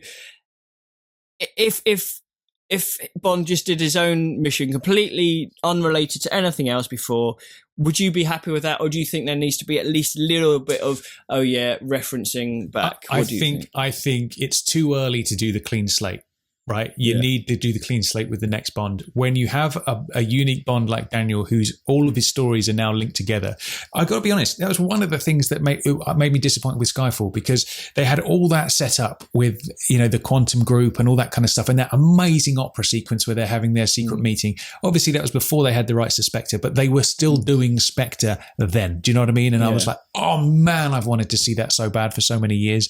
And then Skyfall comes along and that whole thing is just completely ignored. And I was like, fuck, I really wanted that story to carry on. And that was one of the things, I don't think Skyfall was a bad film. It just wasn't the story that I wanted from it. Do you know what I mean? Yeah. So if it comes out and it's totally unrelated to any of the previous stories, I mean, I'm already resigned to the fact that we're not going to get Blofeld this time and we're not going to get Shatterhand as I previously wanted. But if it's totally unlinked to anything, I feel like it would just feel a bit odd at this point, knowing all four of his previous films are all now linked. I feel like there needs to be it could be the briefest of nods, it could just be something, but there has to be that nod, I think, for it to feel right. Yeah, I think, ironically, Skyfall would almost be a perfect movie for Daniel to do now, in terms of, his age, his look, the sort of, his character, how it's built, in terms of how, obviously with tweaks or whatever, but that whole storyline would have fitted a lot better now in terms of where Daniel is as an actor and where his Bond is, rather than after his third film or for his third film. That was another weird thing about Skyfall, talking about him being old and past it and a has-been and all that kind of stuff. And I'm like, hold on a minute, we're only 3 films in. Well, he's not old yet. Do you know what I mean? You're absolutely right. I feel like that would be, you would save that kind of theme of him getting older for his, last movie or two, not smack bang in the middle when, that's essentially Skyfall is Daniel's Goldfinger. Do you know what I mean? Or is Spy Who Loved Me, the third movie that really blew up. So yeah, that's an odd choice for me, but yeah, interesting nonetheless. Now, I tell you what else I'm excited about, right? Okay, yeah. I'm excited about this. I'm excited about we're probably going to get, well, I'm not going to say probably. Here are my thoughts. Who is going to do the score this time around? Now, here are my thoughts, right? Yeah. I wasn't enamored with Thomas Newman's work. I know there are a lot of fans out there that loved it, but for me, it was just a bit by the numbers and not particularly memorable. And it's, there are some great tracks on there, by all means. I like Chimera, for example, from Skyfall. Loved that track. I thought that was great. Loved the whole Mexico City sequence from Spectre. Absolutely loved that. But on the whole, I'm like, I want somebody who really has that Bond vibe going on, who's not afraid to stick the Bond theme in there every 5 minutes like I want. So my thoughts are we're more than likely not going to get Thomas Newman back this time. So who do you think Danny Boy's going to go for the score? Do you think we're going to get David Arnold back? I think there's a really, really strong chance that he will come back for quite a few reasons. But he's worked with David Arnold before on, was it A Life Less Ordinary? I think it was called. So they obviously have a working relationship. I think David would be absolutely game for it as well. He's not doing any, and obviously he did the Olympic ceremony as well and did the music for that. So they've worked together a couple of times. And I think there isn't a person out there who would be against David Arnold coming back. I've heard a rumor recently. Right. I'm not obviously going to reveal my sources, but you know who you are. You're listening to this. That there has been a phone call between the two that has recently taken place. I can't reveal how I know that or how that person knows that, but that's what's been said. And when it's third-hand information, you never know quite how accurate that is. But there's been a phone call. That is what I've heard. So, and do we know the subject matter of said phone call? We don't, obviously. We weren't listening in, which I'd have loved to have. But I've got this little feeling in my waters that we're going to see good old David Arnold back. But if it's not David Arnold back, any thoughts on who else he might use? That. I mean, that's it, isn't it? Because obviously, since David and Thomas Newman, we haven't had anyone since Eric Serra, which is 95. That's crazy, isn't it? Yeah. So I'd have to have a good think about it. Off the top of my head, I know there are people that I've thought of that would do a cracking job, but off the top of my head, I can't sort of think of anyone at the moment in particular. Although the guy that did obviously The Incredibles, Giancana, he's brilliant. I think he'd do a bang up job.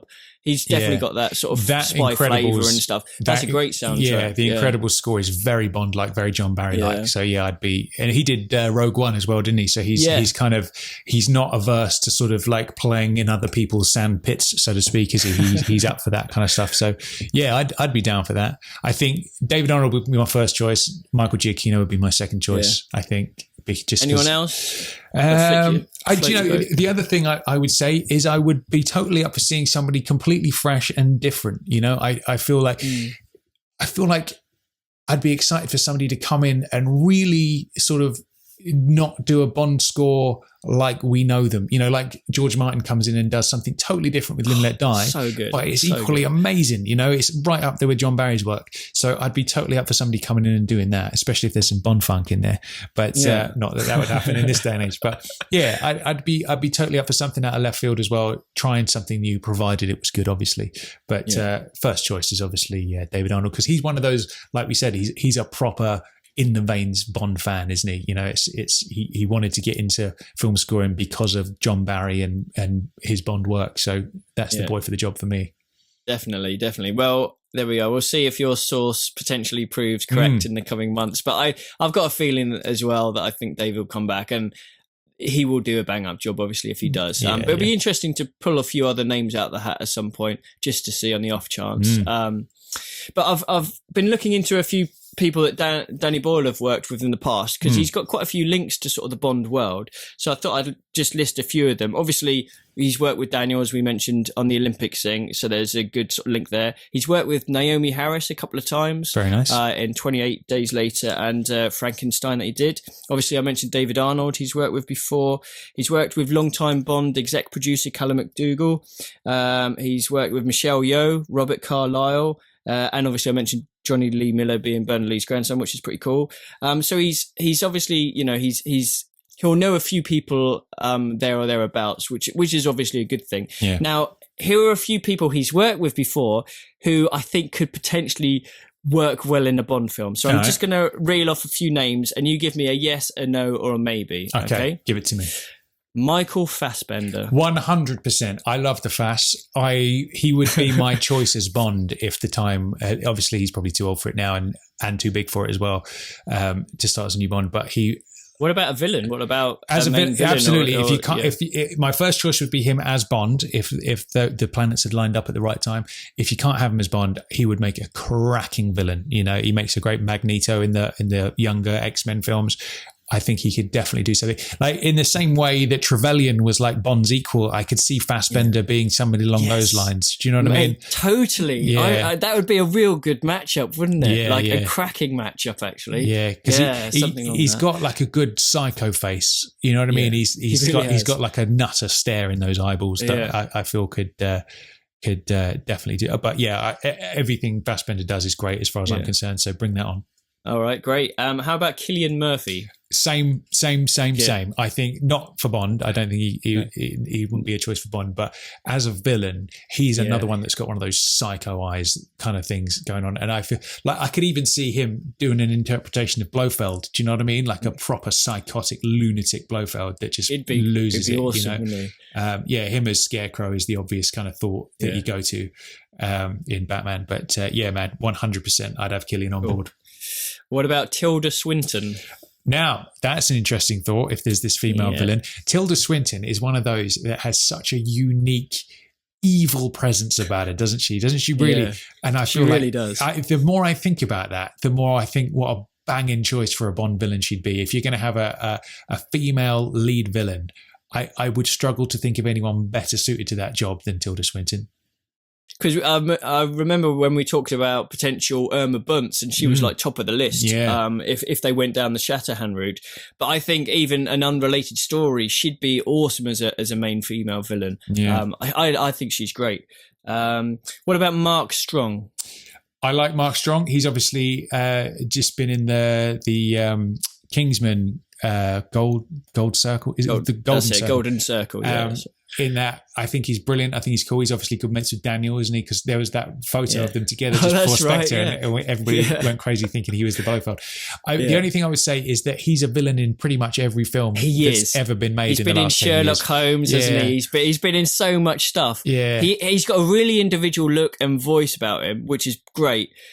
But I think he's almost a bit too overexposed for a Bond villain. And I know Cillian Murphy and Michael Fassbender are sort of so well known, but I think they would be more adaptable in a way. I don't know if that sounds right or not. Yeah. You know what I'm getting at. I do. Because I think Mark Strong is very much he's not typecast, but every time I think of Mark Strong, I think of him as the villain in a lot of films, and it's kind of like it would be if he was announced as the new villain, I'd be a little bit underwhelmed. I'd be okay with it because he's good, but I'd just be like, Bond has to have that something special and different about it. You can't just trot out a run of the mill action film and be happy with that. Not that he would make it run of the mill, but because he's been in so many other things, I think it would tie it too closely to the run of the mill stuff. Do you know what I mean? I think you need something a level higher than that. So what about Vincent Cassel? Do you know this guy? I do. He certainly looks like a kind of villain, doesn't he? He's got that villainous look to him. Definitely. He's got the crazy eyes. I think, the thing was, he obviously played that sort of villainy type role in the recent Jason Bourne film, which might rule him out of a similar thing in Bond. But as a henchman, I've always thought he'd be awesome. He's one that physically he's very able to, like, he's in terms of movement and stuff, he's great, and he has got that look. So I think he'd be a cracking sort of, maybe not a main villain, maybe more of a henchman, perhaps, or maybe a main villain. I don't know, but I think he's definitely got something about him. Yeah, there's definitely he's definitely got a villainous look to him, isn't he? That's I could see him being involved in Bond in some way, shape, or form. Now, this is an interesting one coming up. So Danny Boyle, they're obviously working on the Richard Curtis sort of scripted film at the moment. And there are two actresses in that who I think would be really good for Bond. One of whom has been rumoured already for Bond 25, who could be the young MI6 lead, which is Lily James. Now, what do you think Lily of her? James, what would I have seen Lily James in? Have a look. Google her or IMDb her and have a look. Lily She was in The Darkest Hour. Did you watch that one? That's the Winston Churchill thing, isn't it? Yeah, she was like the young secretary, I think. I haven't seen that yet, but it's on my to-do list. She's got a really good look, and I think I think she could be really good as a potential Bond actress. I could be on board with that, absolutely. Yeah, I wish I had the picture of what you were looking at now. I could definitely be on board with that, Chris. Absolutely. Yeah. She's what is she now? Look at there. She's only got the same birthday as me, Chris. April 5th. No, look at and that. My mum and Cubby Broccoli. How about that? It's written in the stars, man. It's meant to be. It's written in the stars. There it is. That's really cool. But I you know what? I think she could definitely do. It could definitely be a really good Bond actress. Yes, Bond looking character, just Lily going on James. the old Google image search. Yeah, I would say she's got quite a young look to her. Sure, she is. She's only in her young early 20s. She's 29. Oh, okay, late 20s. Let me just see. Is that what she's 29? Yeah, she's 29, born in 89. So, but I think when you compare, if you put her next to Daniel, I think maybe not she's not as a main not as a main love interest, but just I don't think every character needs to be a main love interest. No. Like if it is this young MI6 agent that he's almost mentoring or tutoring with a bit almost like a parental type style, I think she'd be great for that sort of thing. Have a look at her IMDb and just check out the what other films she's done. So I know she's done a few now, but I think she's done a bit of TV, quite a bit of TV, but I think she's got that sort of look. You know, she looks classy. Do you know what I mean? Like that, like a bit like Rosamund Pike. She's got a classy look about her, hasn't she? Absolutely. And Lily James definitely has that. You can have actresses who are beautiful, but don't necessarily look classy. But I think Lily James definitely has both of those. Absolutely. So looking at, she's in the new Mamma Mia movie. I'm sure you're going to be very excited about that. She's Darkest Hour. She was in Baby Driver. Baby Driver. Oh, yeah, she's good in that, yeah. And she was in the recent Cinderella live action remake, loads of TV stuff. Did you watch Baby Driver? I haven't yet. That's another one that's on my to-do list. Yeah, that was a pretty decent film. Yeah, that's definitely worth a watch. And so the other actress, which he's working on this current film, which I think would be great, is Ana de Armas. Yes. Now, you must have seen Blade Runner. Oh, of course, yeah. A long time ago. Do you mean the new one, obviously? The new one, I haven't seen the new one yet. No, okay. So check her out. She is absolutely stunning, and she was brilliant in Blade Runner. She was so good. I have seen her somewhere before. Where do I She's been in a few her things. From? That face check out. Definitely rings a bell that's not Blade Runner. So let me have a little butcher's. Yeah, but she's great. She's really good.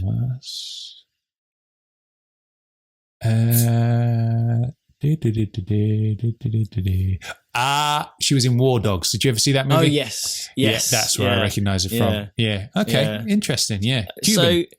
Cuban. Yeah. She's got a great look to her. Really, really good. But she's a cracking actress as well.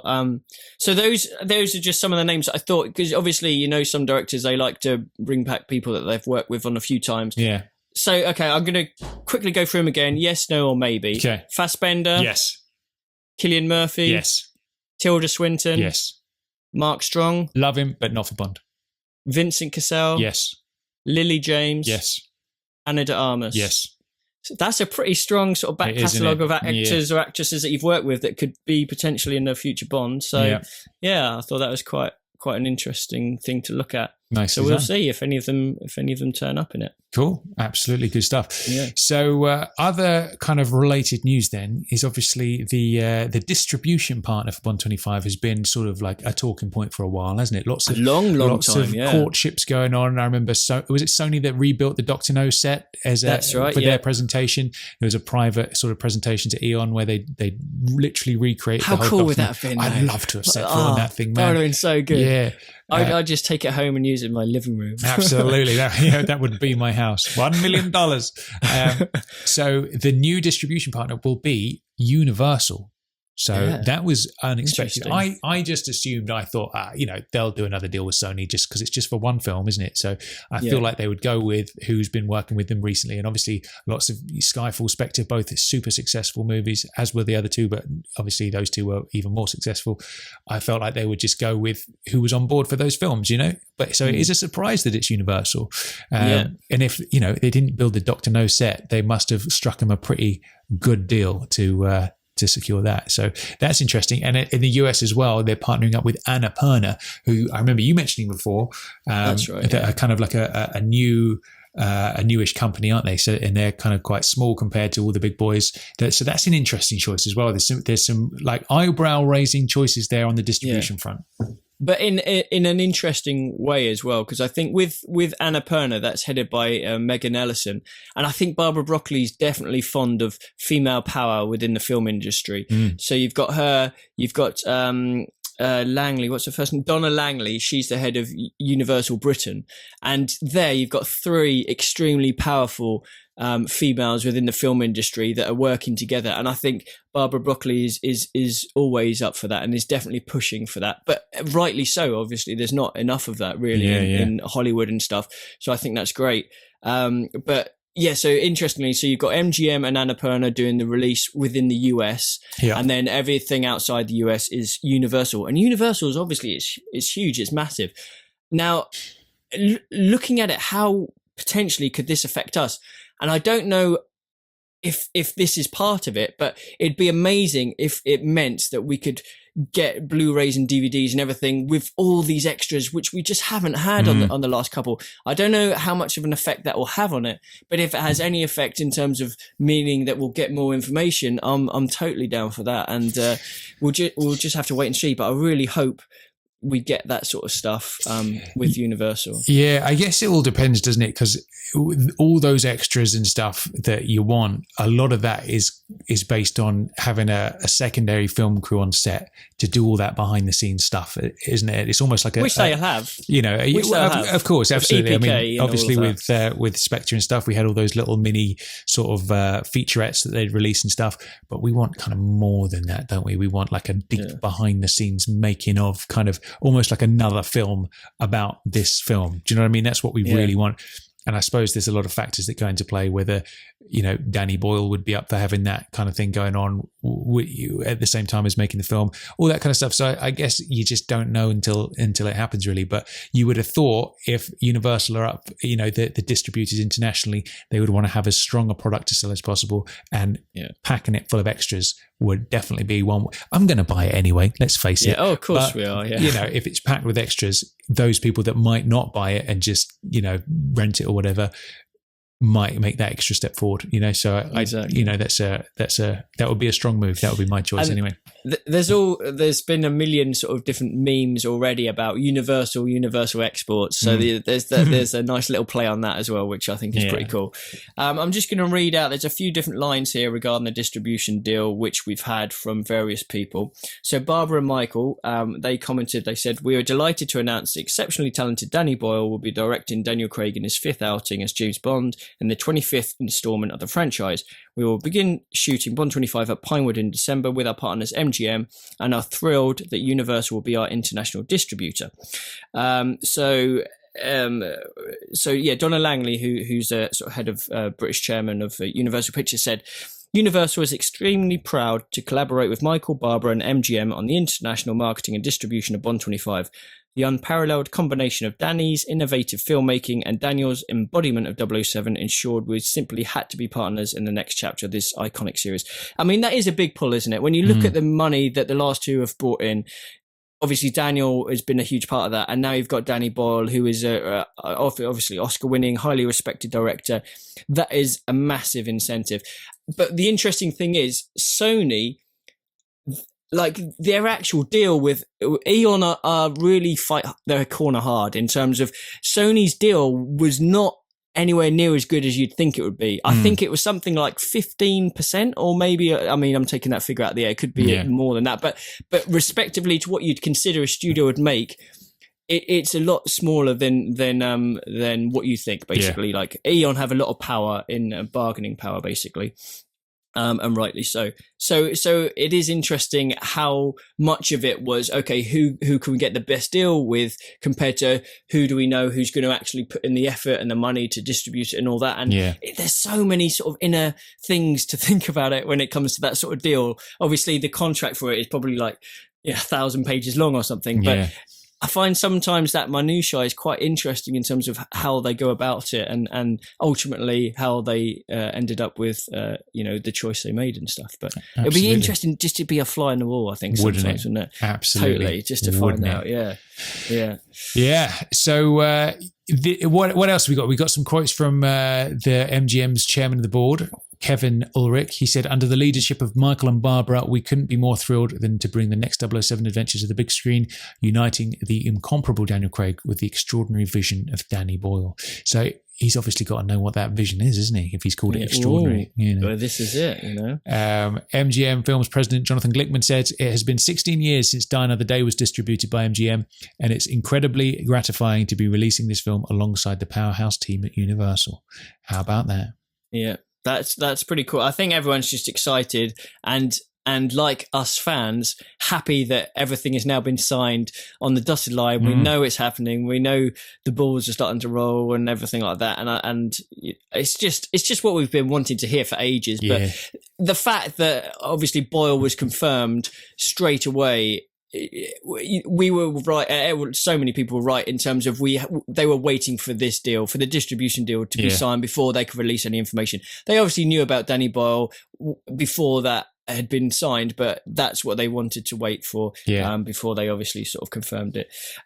So there is a few other things just quickly to chat about in terms of confirmed cast and crew for Bond 25 already. So aside from the obvious in terms of producers and everything, we've had Ben Whishaw recently confirming 100% that he'll be returning as Q. Lovely. Which is great because he's brilliant as Q. So he mentioned recently, after being informed, obviously, that Danny Boyle is directing, he said, I just think it's really exciting to have Danny Boyle on board for Bond. I was thrilled when I read that he was going to be doing it. I can't think of a better or more exciting fit for Daniel and the direction he's taken the character of Bond. I'm just really excited to work with him. I've been such a big fan. It seems weird to talk about it because I've not had a conversation with him, but it's exciting.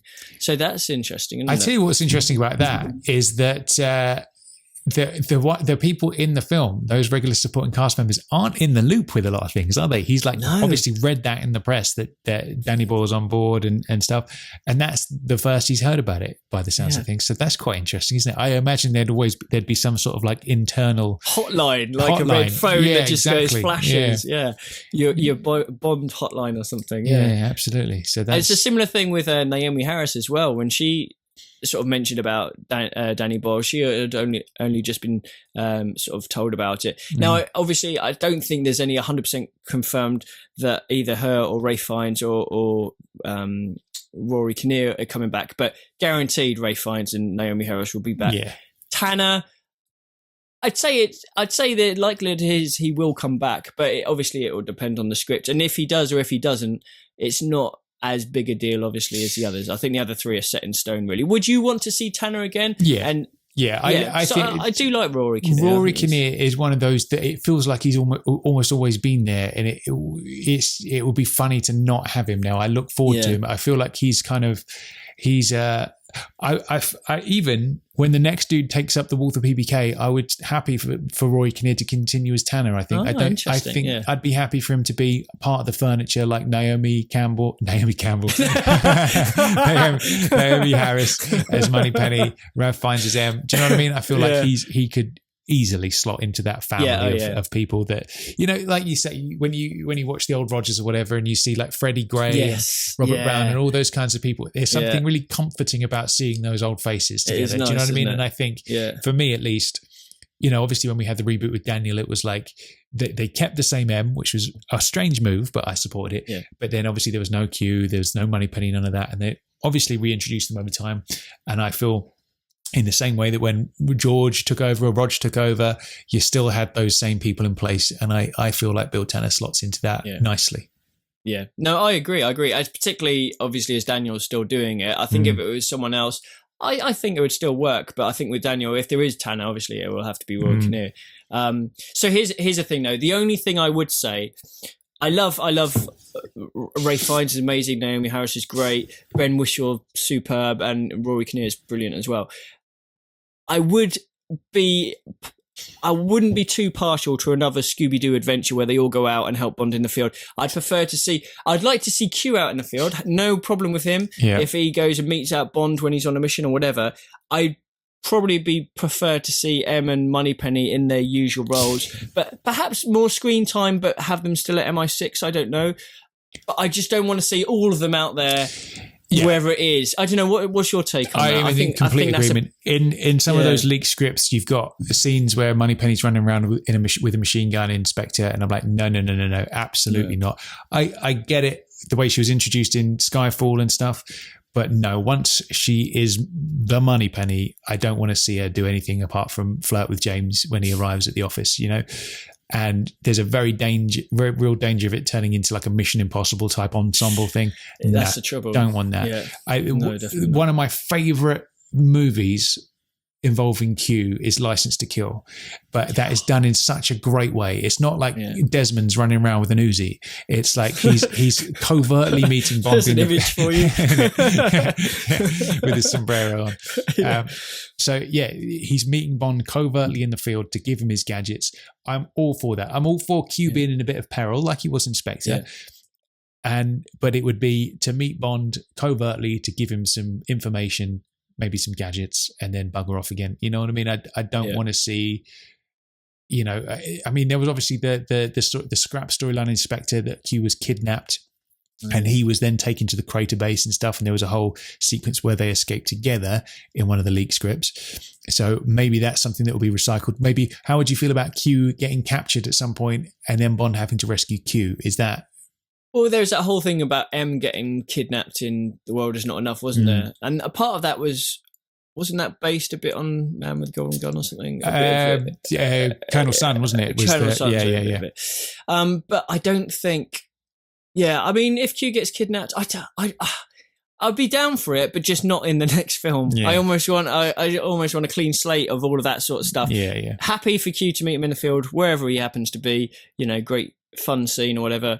But I'd prefer for Bond not to have to worry about everyone else or have them overly involved. I think, you know, we've seen it now. Yeah. And like you said, if we saw it in every film, it would be a bit too Mission Impossible. And I think Bond needs to... I want to see Bond do some sneaky stuff. I want to see him do some proper spying. I want to see him doing some proper action shit where it's him and his talent, whether it's scuba diving or whatever. I want to see him in his Royal Navy outfit. I want to see him tossing a hat. I want to see him doing all this fucking cool shit. Old Steve Thorpe came up with a banging idea for how you could bring back the hat toss, and that is Bond going into the office in his naval outfit, and of course he would have the hat on and he could throw that on the hat stand.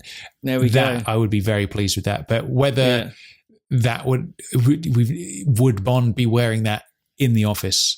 Do you know what I mean? He'd have had to come. The question. Maybe it's for some special occasion. It'd have to be, or some sort of thing like that. The only other hat toss. Do you remember we had that idea years ago of he just fought Hinks, and you know Hinks had that flat cap. And basically he just comes in and tosses Hinks' flat cap onto the thing. That was quite an interesting one. Yeah. But no, I'd love to see him in Navy uniform. There's so many things you want to see, isn't there? Do you know what? I think ultimately, every long-serving Bond needs some key things in their repertoire. You need a scene with him in the naval uniform, right? When you look back at Sean, you look back at Roger, you look back at Pierce, they all wore the naval uniform and they looked amazing in it, and I loved that look. So I feel like it's time Danny Boy stepped up and got in his little naval costume for Tommy, right? So there's that. The other thing, right? You need to have a snow sequence, right? We've had that. That's been done. That's fine. You need to have a underwater sequence as well, right? All the classic Bonds have had an underwater sequence. We've not had one with Daniel yet. So I need to see him in a scuba uniform, which if he's going to wear the naval outfit, you know, scuba diving is in that same realm. So I feel like that would be nice. You know, I would like to see some covert diving, because that goes back to Fleming, isn't it? You look at Live and Let Die, the novel Live and Let Die, and he's diving across, scubaing across to Mr. Big's Island and stuff like that. I feel like I want to see some of that. Also, here's the other thing I want to see. I don't want to see And not that you could now, because it was totally destroyed at the end of Spectre. I don't want to see him going into the MI6 building at Vauxhall. I want to see him going into good old-fashioned Universal Exports. I want to see a little brass plaque on the door that says Universal Exports. I want to see a reflection of Big Ben in it. You know, maybe a Union Jack flapping away. That's what I want to see him go into when he sees, I nearly said Sir Miles then, Gareth. That's who. Yeah. And also, I'd be happy if we don't see the DB5 in the next one as well, because I think that's been so overexposed in Daniel's world. I think every now and again, if you need it or whatever, fine. But I just prefer to have something different. You know, I don't really want to see it in the next film. Yeah, I mean, let's face it. When you go back to Connery, the man who had it the first time, you see it in Goldfinger, you see it in Thunderball. You know, and then that's it, isn't it? You don't see it again. That's it. It's until GoldenEye. Yeah. So I think it's been a sort of feature one too many times, hasn't it? Yeah. Do you know what I mean? Where it's that reveal in Skyfall when he opens up the locker and it's like, that's a cool moment, brilliant. Yeah. And then it's the reveal at the end of Spectre as well as they drive away. I think it would be, I'm all for him having an Aston Martin, but let's, it's or probably, a Bentley. Or a Bentley, absolutely. But I say let's keep the DB5. You know, maybe he walks past it or something at some point, but exactly something like that, rather than without it being this huge big deal. Yeah, absolutely. Now, go on. Go for it. Go on. You had something to say. I was just going to say, what else is there that you can think of that you definitely want to see in a Bond film? Is that everything off your bucket list almost? Obviously, gun barrel at the start. 100%. Gun barrel at the start, 100. Yep. Yeah. Would you want to see a pre-title sequence which has absolutely no bearing on the rest of the film whatsoever, like its own mini mission, like Octopussy, Goldfinger, and stuff like that? Or do you think that's too? I think those days have passed a little bit. Actually, I feel like we haven't had anything totally unrelated for such a long time that I feel like it would almost feel a bit odd these days. It's not to us as much, but to the average moviegoer, I think they'd be like, well, what has that got to do with the rest of the story? Yeah. I feel like they've been trained so far that the pre-title sequence leads into the main story, you know. I'd be up for it. One of my favorites is Goldfinger, you know, where, you know, he sorts out some dude totally unrelated, heroin flavored bananas, and then he moves on. You know, I love that idea of it being just a little mini movie of its own. But I think in this day and age, it's got to tie into the main story thread in some way, shape or form. Yeah, no, I totally agree. Yeah, definitely. So what were you going to say before I rudely interrupted you? What do you think about this Angelina Jolie rumour? Yes, that's something we were going to come to. Okay, now, when I first heard it, I completely threw it away and I thought, oh my God, here we go, it's usual papers and blah, blah, blah. And I looked into it a bit more and I saw a couple of different places say that Boyle's never worked with Angelina Jolie before, but has always wanted to. I don't know if that's true or not. And apparently, with this idea that they had in mind, she was always at the forefront of their decision. So this female villain that they've got that is part of this idea, is part of their script, they've always had Angelina Jolie as the actress in mind to play it. Now, the thing is, Angelina Jolie's got a lot of bad rep about her in some ways because of her personal life, but she's actually a bloody good actress. Have you ever seen her in Changeling? No. Where her boy gets kidnapped and stuff. She is a really good actress, but it's the sort of thing where if you're watching a film, a Bond film or whatever, and you're seeing someone, you don't want to be so recognised by their face that it draws you out of the film. Yeah. Now, I'm not saying that would definitely happen with Angelina Jolie. It might do, but obviously she could be made up differently, look differently or whatever. But you don't want someone that's almost so famous for being themselves that they take you out of the film. Exactly. And that's one thing that might be an issue with her. But if it's played right and if it's done right, then I'd have no objection because she is a lot better than I think people would give her credit for purely because of what surrounds her being her. Yeah, I think you've hit the nail on the head there. I think what puts me off about her being involved is she's a bit tabloid, isn't she? Do you know what I mean? Yeah. In the sense that she's always it's like when, you know, I don't know, Brad Pitt rocks up somewhere, he's always going to show up in the tabloid newspapers and she's definitely in that bracket of person. And I feel like it's just a bit obvious to me. That's one of those sort of like 90s FHM Hot 100 choices. Do you know what I mean?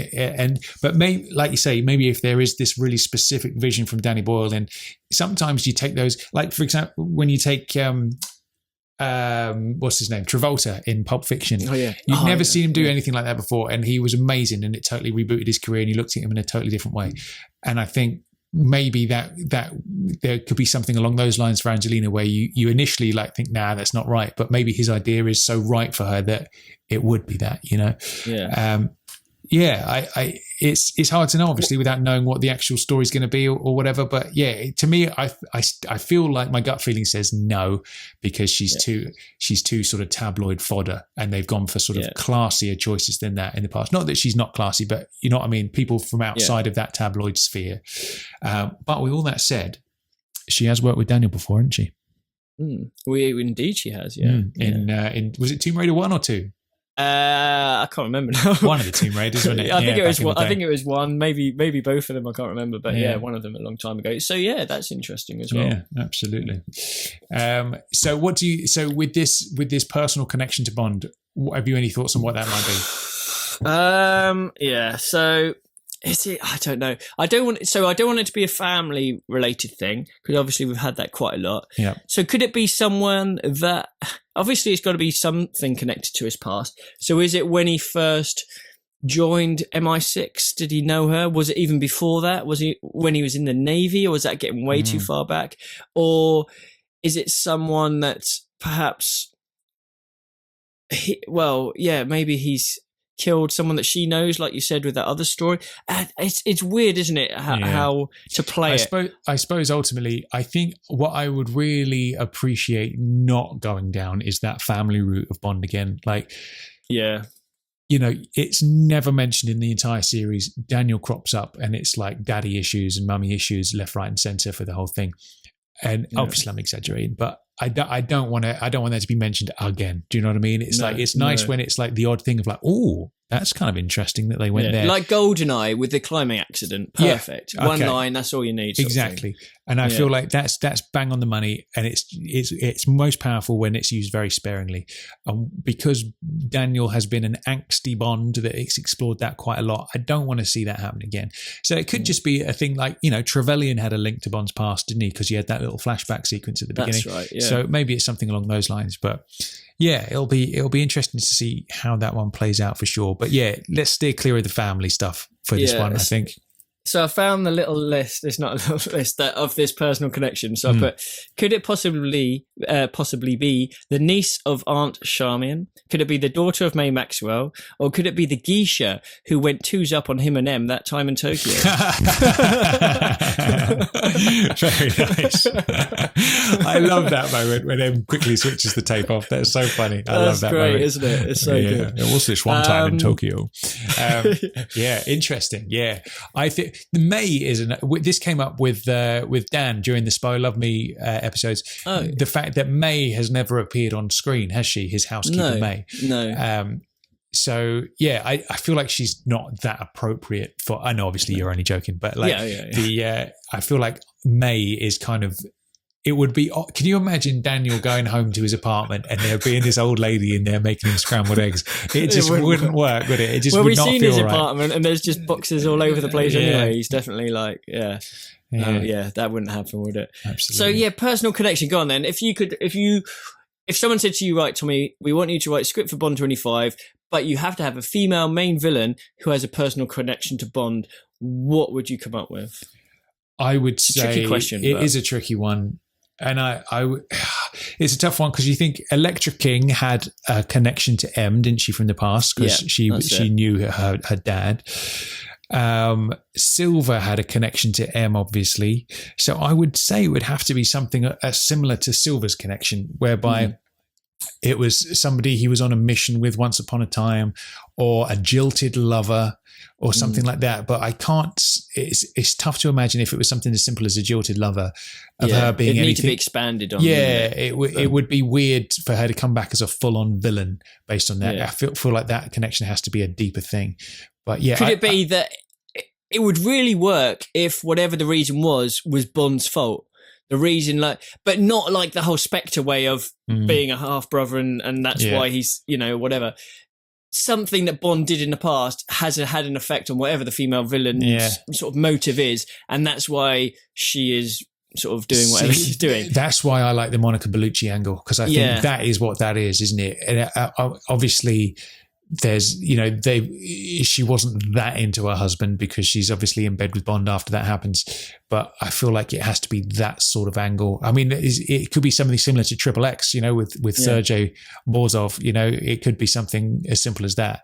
So yeah, I don't know. It's a tough one because the tricky thing with 25 films in now, there's so many threads like that have already been done in the past. It's tough to come up with something new. And there has been a quote from Danny Boyle saying that this idea is totally different. So it's tough to know what that means. So I'm obviously we're going to speculate, but I'm happy to just sit back and let it happen and just let it unfold before me and get excited about it, I think. Yeah, I think as sort of weeks roll on, I'm going to form different ideas in my mind. So I'll have to come back to you with a few different ideas of what it could be. But like you, so it is obviously whatever the idea is, that Boyle is happy with it, Hodge is happy with it, Eon are happy with it. So it's got to be good, whatever it is. And we'll just have to wait and see, I guess. Absolutely. So final thoughts then, before we sign off today, is thoughts on who's going to sing the theme tune? Well, there's that whole rumour about Dua Lipa, who I'd never heard of, although when I played a couple of her songs, they'd been on the radio, but it's very charty songs, obviously some people are fans and some people are not, but it didn't sound very sort of Bond-like. I'm not sure. It's an interesting one, that, because there's so many potential options. I think they'll go different to what they did last time, though, after the sort of critique of writings on the wall and stuff. It had obviously a lot of people slamming it. I think it's time to go with a bit more rocky, Tom. I think we could go with a bit more of a rock song, maybe get a stronger voice in there again. What do you think? I think it would be pretty cool. What I'd really like to see is, because we haven't had it for a while now, for a few years, for 10 years now, since Another Way to Die. I'd like something dirty and rocky, like the first two Daniels, or I'd like something with a real naughty little sex groove, like GoldenEye. That would be my request. Yeah. But ultimately, I've got a gut feeling Adele's going to be wheeled out for a second time. I've got a gut feeling that she's going to be the new Shirley, because ultimately, this is a brand new. It's not a brand new Bond. It's kind of like it's a sending off of a Bond who's been serving his now for over a decade. So I feel like they'll want to really pull out the stops for the last one. I think it's going to be an Adele again, I reckon. Okay, I'd have no qualms about that. I mean, obviously Skyfall, brilliant song. Because when you think of those strategic choices, like Adele is such a surefire smash hit. No matter, even if she just farts out a song, it's going to go to number one. Do you know what I mean? Yeah. And Adele has so many legions of fans. I bet you that contributed to the Skyfall ticket sales. So I feel like they and Sam Smith was obviously kind of like, at that time, almost like a male Adele, wasn't he? I imagine they have very similar audiences, the two of those guys. So I wouldn't be surprised if they go for a home run again and wheel out Adele one last time. If they don't, I would say somebody like, it's tough to say who's like big in the public eye these days. And it's quite a long time before it happens, because obviously we're still a year and a half away from the actual film. It'll have been 7 years since Adele did her song. You know what I mean? So there's that. I always thought the Killers could do a banging tune. Something like that. So we'll something to think about. Absolutely. So very briefly then, just before we go, Dennis Gassner, he's also returning as production designer. We knew that from October last year, when he said, with franchises, you have to honour the established elements while meeting audience expectations. I'm about to do my fourth James Bond film, and acknowledging the efforts of Ken Adam and others is a big part, but we still need to make it new for ourselves. So he's done a bang up job pretty much, hasn't he? He's done obviously Quantum, Skyfall, Spectre, and he'll be back for the next one. And it's been confirmed that costume designer Jenny Tamim isn't coming back. So she's working on another project at the moment. So she's not coming back to do Bond 25. Now, part of me is quite happy with that, and part of me is quite sad with that, because I think some of the stuff she's done is brilliant. But I haven't been a major fan of the uber tight suits that Daniel's been seen wearing. Like, there was a bit where she actually said, she wanted James Bond to look less pompous, and to accomplish that, she made the suits very tight so he could move around more easily and show that he was flexible. But for me, they were just that little bit too tight. It just didn't quite look. It doesn't look right, does it? I feel like that's going to be one of those things. Like nowadays, we look back at Roger's flares and the safari suits, and we have a little chuckle because of how funny they look based on today's sort of tastes. And I think ultimately, that's going to be one of those things we look back on in Daniel in 20 years' time and be like, why did they dress him like that? Do you know what I mean? Yeah. I think it is too tight, especially for a bulky dude like that. Yeah. I think he looks his absolute best in Quantum of Solace. He looks so good. He looks so good in Quantum. Yeah. So, I mean, that means, could Tom Ford come back? Obviously, Daniel Craig's a big fan of him. And if he does, then hopefully, if we can get another Tom Ford looking Quantum style look, that would be great. Danny Boyle has worked with a costume designer called Rachel Fleming, interestingly, before on quite a few films, but she hasn't done anything major for quite a long time. Before Trainspotting 2, not for a long time, so probably not, but maybe Tom Ford, that'd be cool. So yeah, well, there's something else to look out for. Cool, absolutely, good stuff. So we will be back next Friday, Chris, won't we? We will indeed. Now, I suppose there's been something we've been threatening to cover for quite a long time now. Has it been a year, Tom? It's been about a year. There's been at least 3 occasions where we'll be like, okay, next time we're going to be covering this. And then for whatever reason, an interview crops up or something happens and we ended up taking a bit of a left turn. So I'm gonna lay on a clue for everybody now. I hope this is the same clue you've been using all year. If you wanted to drive a forklift truck, right? Yeah. You are not allowed to just get on the forklift truck and start driving about because it's a very dangerous piece of machinery. Okay. You need to go and take a test, right? And at the end of the test, they give you a little card that you keep in your wallet that's got your photo on that says you're allowed to drive the forklift truck, right? You know what I'm talking about, don't you? Right? Like a certificate, is it? Like a small certificate. Somewhat like a passport, but not quite. Yeah. You keep it in your wallet. Laminated. Potentially laminated, very much so. Okay. And that means you are now qualified to drive that forklift truck. If you were required in your work to, say, I don't know, damage other people in quite a serious way, right? That's a fatal way, perhaps? Maybe, yeah. Okay. If that was required of you, you'd need to be quite a responsible person to know when the time was right to take that action versus maybe a slightly softer approach. So that person would have one of those kind of certificates to say, yes, you can inflict damage upon that person in quite a serious, maybe fatal way, whereas the normal person on the street wouldn't. So there is my clue. I don't know whether people are going to get that. I think this is the most cryptic one you've ever done, Tom. Yes. I think I've got away with that one. I think people are going to be scratching their chins in wonder at what's going to be happening next week. But yes, I think so. We're going to be doing that next time, next Friday. So until then, I've been Tom Sears. I've been Chris Wright. And JBR will return next Friday. We'll see you then. See you next week, everyone. Bye.